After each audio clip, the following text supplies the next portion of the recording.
La fuente de la vida. Un viaje a través de los siglos y la historia de la humanidad.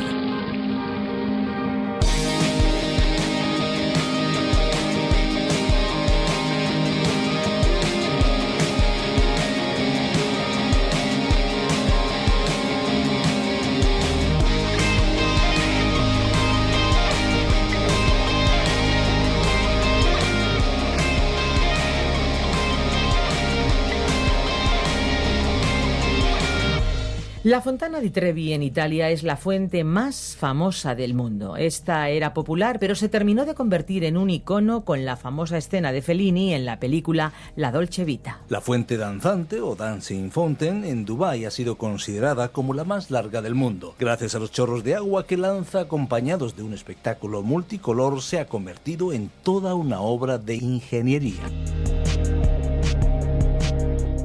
Hola, ¿qué tal amigos? Bienvenidos una vez más a La Fuente de la Vida. Soy Esperanza Suárez y junto a Fernando Díaz les presentamos este tiempo de descubrimiento de un libro que ha cambiado la historia de miles y miles de personas. Así es, Esperanza, un libro singular que es una verdadera biblioteca en un solo volumen. Hablamos de la Biblia, el libro de los libros, la palabra de Dios revelada a nosotros. Cada programa lo iniciamos con cosas curiosas sobre el agua, también tenemos música, como siempre una exposición bíblica, que podríamos decir que ese es el plato fuerte, y nos gusta tener un contacto cercano con ustedes. Y aquí estamos, una vez más, para acompañarles en este tiempo de reflexión, y lo vamos a hacer junto a Virgilio Bagnoni. Si bien es cierto que en la actualidad se han erradicado muchas enfermedades, están también apareciendo otras tantas que en muchos casos tienen a científicos y expertos bien atareados buscando posibles soluciones. ¿Se imaginan lo que puede significar para una persona estar enferma durante más de 12 años y de la noche a la mañana quedar completamente sana? La enfermedad no es otra cosa que una alteración o una desarmonización de un sistema a cualquier nivel. Volvamos, Esperanza, si te parece, al ejemplo que planteabas. Esa persona que ha estado enferma por más de 12 años, ha visitado ya los mejores especialistas, ha tomado los más modernos medicamentos, no tiene solución posible y de la noche a la mañana queda completamente sana. Supongo que un sinfín de emociones y preguntas tienen que venir a la mente de esa persona, ¿no crees, Esperanza? Desde luego, claro que sí. Pues fíjate que en el relato de hoy nos vamos a encontrar precisamente con una mujer que había permanecido por 12 años completamente enferma. Una mujer que lo había intentado todo. Vamos a hacer una paradita en este tren radiofónico en el capítulo 5 del Evangelio de Marcos y nos vamos allí a encontrar con esta mujer. Nosotros después volveremos. La fuente de la vida. Hoy estudiaremos el Evangelio de Marcos, capítulo 5. En nuestro estudio llegamos hoy a uno de los capítulos más importantes de este Evangelio. En cierto sentido, ya sé que cada capítulo es el más importante cuando uno lo está estudiando, pero este es particularmente significativo, porque el Evangelio de Marcos se caracteriza por la acción. Hay más milagros en esta obra que en ningún otro evangelio, y en este capítulo se relatan 3 milagros sobresalientes. Solo pudieron ser realizados por la mano del Omnipotente. Es por ello que creo que este es un capítulo notable. En este capítulo diré algo sobre la posesión demoníaca. Ya lo había prometido en varias ocasiones cuando estudiábamos el Evangelio de Mateo, y al comenzar este nuevo Evangelio de Marcos dije que oportunamente diríamos algo más detallado al respecto, y este es el momento de hacerlo. Leamos el versículo 1. Y llegaron al otro lado del mar, a la tierra de los Gadarenos. Nuestro Señor había enseñado en el otro lado del mar, habiendo pronunciado varias parábolas. Estaba cansado y entonces había cruzado el mar. Los Gadarenos eran los habitantes de Gadara, y esta era la tierra que había sido entregada a una de las 12 tribus de Israel, la tribu de Gad, en el lado oriental del río Jordán. Recordemos que Gad había elegido el lado equivocado del Jordán. Ellos fueron los que se habían quedado en esa parte oriental, y en este momento de su historia les encontramos dedicados al negocio de los cerdos. Es que, cuando uno comienza a apartarse de Dios, sencillamente continúa alejándose de Él. Leamos el versículo 2.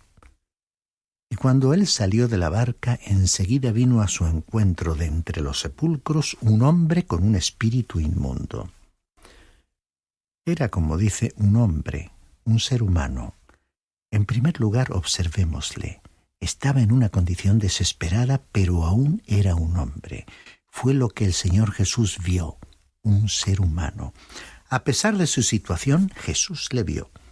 Su conducta sugiere que era un maníaco. Veamos lo que se decía de él. Leamos los versículos 3 al 5. Tenía su morada entre los sepulcros y nadie podía ya atarlo ni aun con cadenas, porque muchas veces había sido atado con grillos y cadenas, pero él había roto las cadenas y destrozado los grillos, y nadie era tan fuerte como para dominarlo. Y siempre, noche y día, andaba entre los sepulcros y en los montes dando gritos e hiriéndose con piedras. Este era el caso desesperado de un hombre poseído por un espíritu inmundo. Residía allí, es decir, que se había instalado entre las tumbas donde vivía aislado. Las tumbas eran consideradas lugares inmundos. Allí se encontraban los muertos cuyos cadáveres yacían a veces a la intemperie. Ya no disfrutaba más de la convivencia en la sociedad normal, sino que vivía entre los muertos. Según el Evangelio de Mateo, otro hombre en su misma condición se encontraba con él, pero los evangelistas Marcos y Lucas se concentraron en este hombre, de lo cual deducimos que el otro hombre no le acompañaba habitualmente, así que prácticamente vivía solo. Se nos dice que tenía poderes sobrehumanos, de manera que no podían sujetarle ni atarle. Simplemente el hecho de que un hombre demostrase poseer un poder sobrenatural no probaba que Dios se lo había concedido. Este caso constituye un ejemplo típico. Era un ser salvaje, así que nadie había sido capaz de encerrarle. Su estado era miserable. Estaba sufriendo de muchas lesiones que se había infligido él mismo. Era una criatura en una condición patética y digno de compasión, y en el plano humano era un caso sin esperanza. Era incapaz de expresarse y solo podía gritar. ¡Qué espantosa condición! Y todo ello debido a una posesión demoníaca. Continuamos leyendo los versículos 6 al 8. Cuando vio a Jesús de lejos, corrió y se postró delante de él, y gritando a gran voz dijo: ¿Qué tengo yo que ver contigo, Jesús, Hijo del Dios Altísimo? Te imploro por Dios que no me atormentes. Porque Jesús le decía: sal del hombre, espíritu inmundo. Fue el hombre el que se postró para adorarle, no el demonio. Le tenía miedo a Jesús. Podríamos decir que sufría de esquizofrenia espiritual, de tener una personalidad dividida. Algunas veces era el hombre el que hablaba y otras el demonio. En la exclamación suya del versículo 7, en realidad es como si hubiera dicho: ¿qué tenemos en común tú y yo? Veamos la conversación del versículo 9. Y Jesús le preguntó: ¿cómo te llamas? Y él le dijo: me llamo Legión, porque somos muchos. La respuesta de aquel hombre fue desconcertante, pero no era un error gramatical. Dijo: mi nombre es, indicando que estaba tratando de hablar. Pero entonces los demonios asumieron el control y dijeron: somos muchos. El relato continúa en los versículos 10 al 13. Entonces le rogaba con insistencia que no los enviara fuera de la tierra. Y había allí una gran piara de cerdos paciendo junto al monte, y los demonios le rogaron diciendo: envíanos a los cerdos para que entremos en ellos. Y él les dio permiso. Y saliendo los espíritus inmundos entraron en los cerdos, y la piara, unos 2000, se precipitó por un despeñadero al mar, y en el mar se ahogaron. Aquí se nos presenta un suceso tremendo. Los demonios hicieron un pedido muy peculiar. Preferían ir a parar a los cerdos que al abismo. Antes de continuar diremos algo sobre la posesión demoníaca. Primero, no solo el Evangelio de Marcos, pero toda la Biblia ofrece testimonios muy definidos sobre la realidad de los demonios. Por parte de aquellos que aceptan la autoridad de las Sagradas Escrituras, debe haber una aceptación de la realidad de la existencia de los demonios. Segundo, Los demonios fueron especialmente evidentes durante la vida y actividades de Jesús, pero por supuesto no estuvieron restringidos a ese período. Por cierto, justamente en nuestra época vemos nuevamente un resurgimiento y manifestaciones del demonismo. Y al respecto podrían citarse muchas ilustraciones de la vida real. Tercero, por alguna extraña razón, procuran habitar en la humanidad y buscan manifestar su naturaleza mala a través de seres humanos. Son extremadamente inquietos. Esta descripción que encontramos en el libro de Lucas, capítulo 11, versículo 24, es clara. Dice así: cuando el espíritu inmundo sale del hombre, pasa por lugares áridos buscando descanso, y al no hallarlo dice: volveré a mi casa de donde salí. ¿Acaso no es esta la característica de todo el mal, incluso de los malvados? Aquí podemos ver la inquietud y el desasosiego de buscar cómo expresarse, característica de la naturaleza maligna.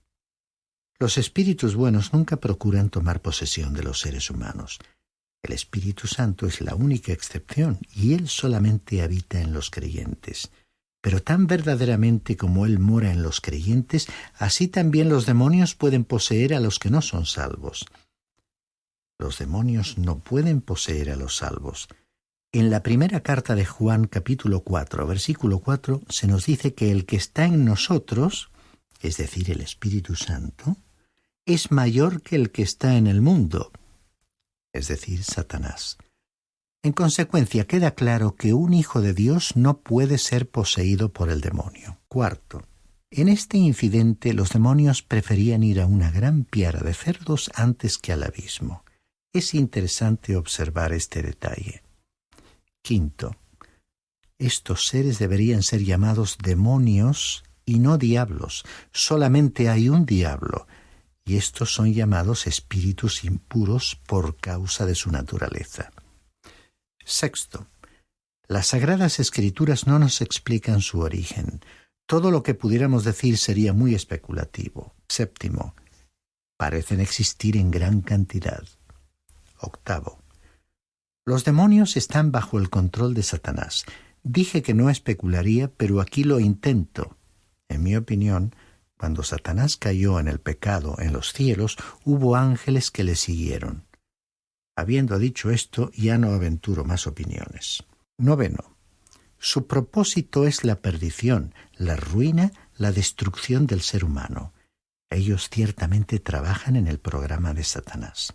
Décimo, hay ejemplos actuales de posesión demoníaca. Tenemos adoración a Satanás no muy lejos de nuestros barrios y hay incluso un buen número de personas de alto nivel intelectual y de todos los niveles implicadas en dicha adoración. Ellos dicen haberlo encontrado y yo les doy la razón. A propósito, creo que Satanás está preparado para ofrecer una cierta realidad a aquellos que le adoran. Pero hay una pregunta sumamente importante. ¿Con qué clase de realidad se encuentran? 11.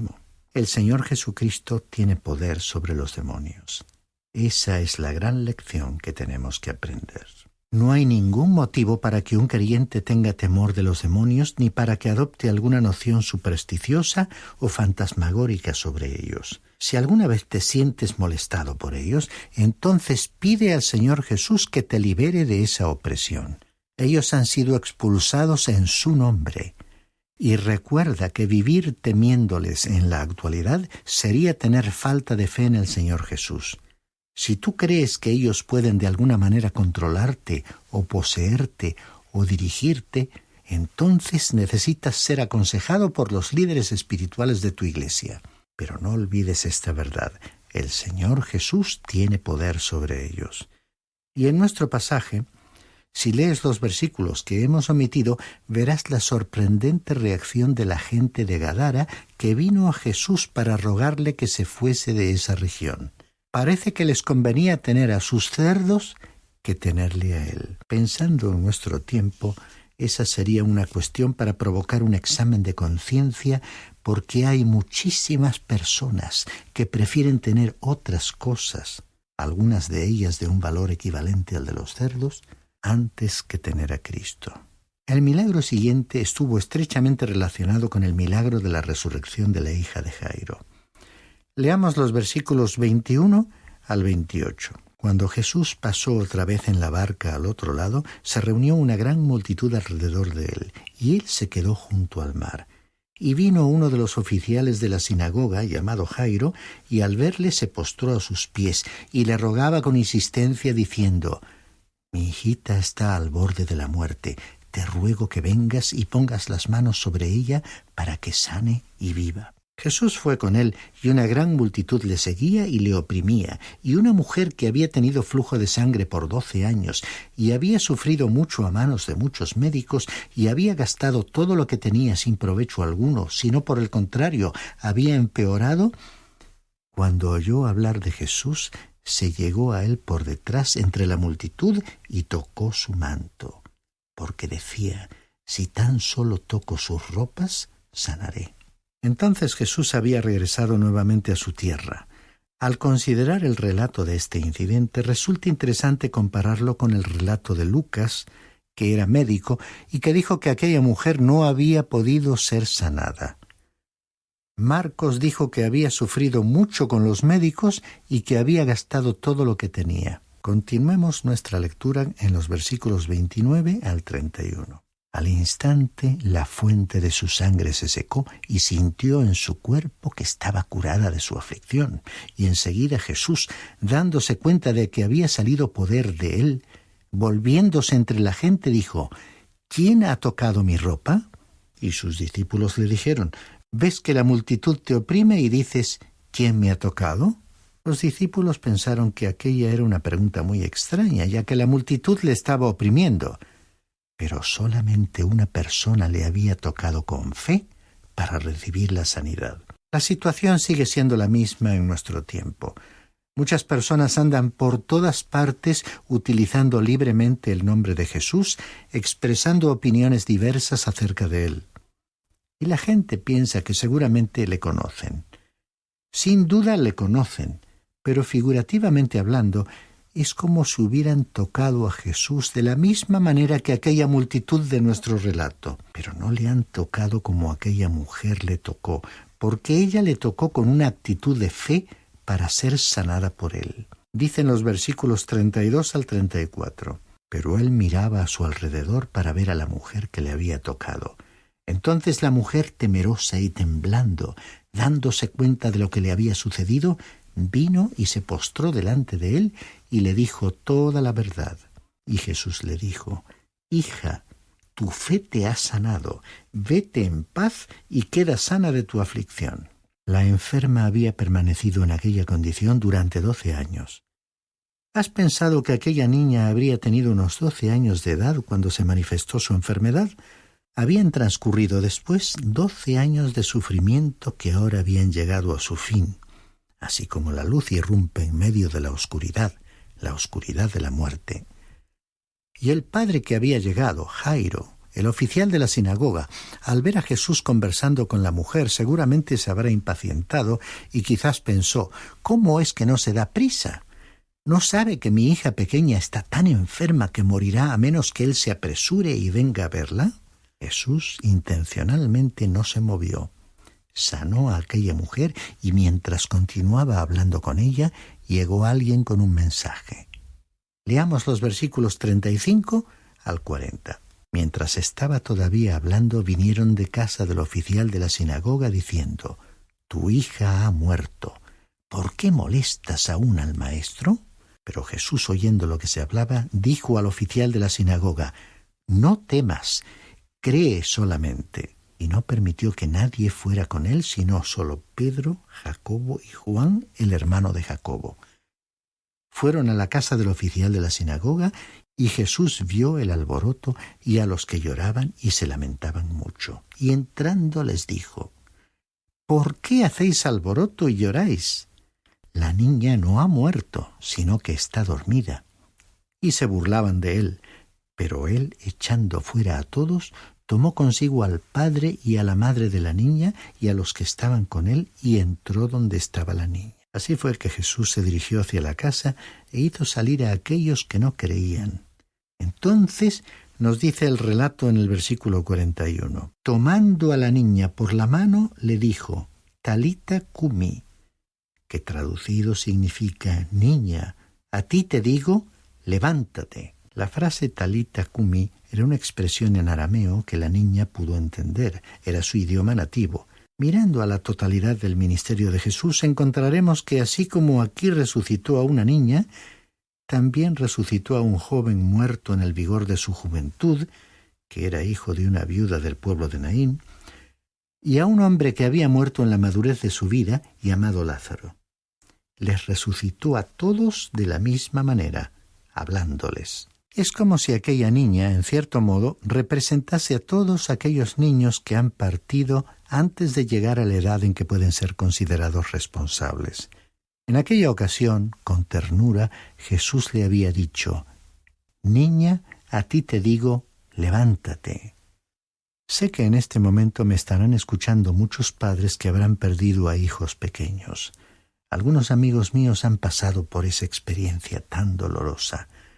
Al hablar con tales personas, siempre he tratado de hacerles sentir la realidad de que aunque esos niños han permanecido ya varios años en la presencia del Señor, algún día Él volverá para despertarles y pronunciar ante cada uno de ellos nuevamente aquellas palabras.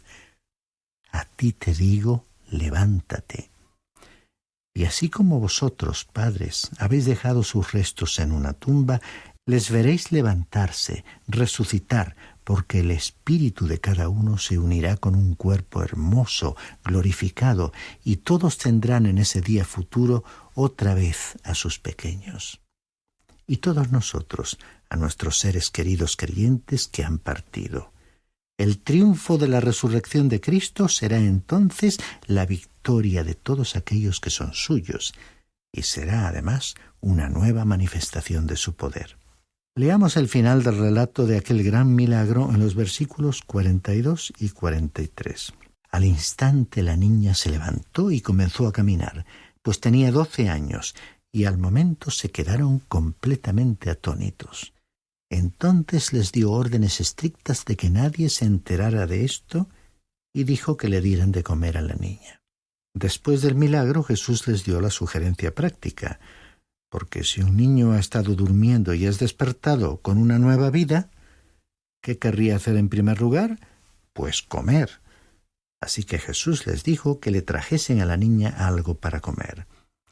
En mi opinión, estos fueron los 3 grandes milagros que demuestran la realidad del gran mensaje del Evangelio según Marcos.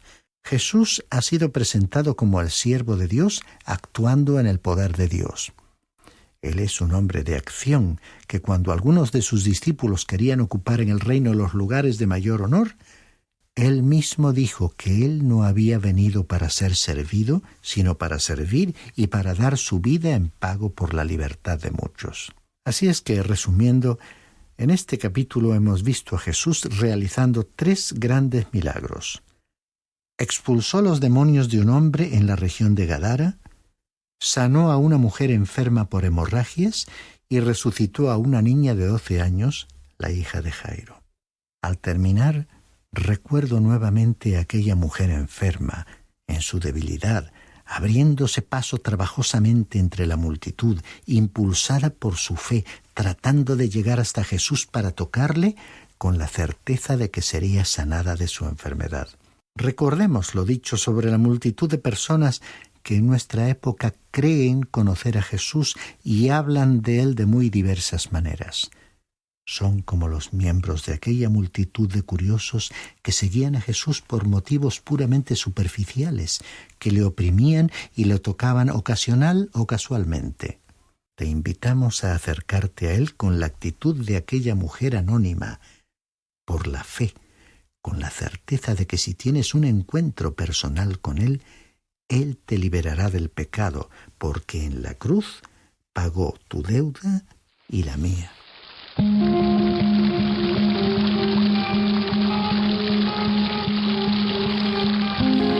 Hasta aquí la exposición de hoy. Les recordamos, amigos, que siempre que ustedes lo deseen pueden pedirnos el bosquejo y las notas del libro en el que estamos meditando, o pueden también hacernos llegar sus preguntas e inquietudes. Lo pueden hacer a nuestra dirección electrónica o bien a nuestro teléfono. info@radiocadenadevida.com es el correo electrónico al cual dirigirse, y el teléfono es el 91 422 0524.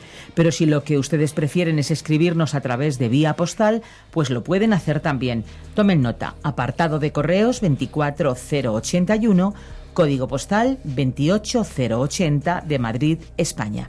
Hemos de decir también que si desea volver a escuchar este espacio o alguno de los anteriores, pueden hacerlo en www.lafuentedelavida.com. Nosotros ya nos vamos, amigos. Muchas gracias por habernos permitido entrar hasta donde ustedes se encuentran. Muchas gracias por acompañarnos una vez más en esta auténtica aventura radiofónica. Les esperamos en nuestro próximo espacio. Y no olvide que hay una fuente de agua viva que nunca se agota. Beba de ella. Espero que te haya gustado este episodio de La Fuente de la Vida. Por favor, no te olvides de suscribirte al canal. Hasta la próxima. Este ha sido un programa de Radio Transmundial producido por Radio Encuentro, Radio Cadena de Vida.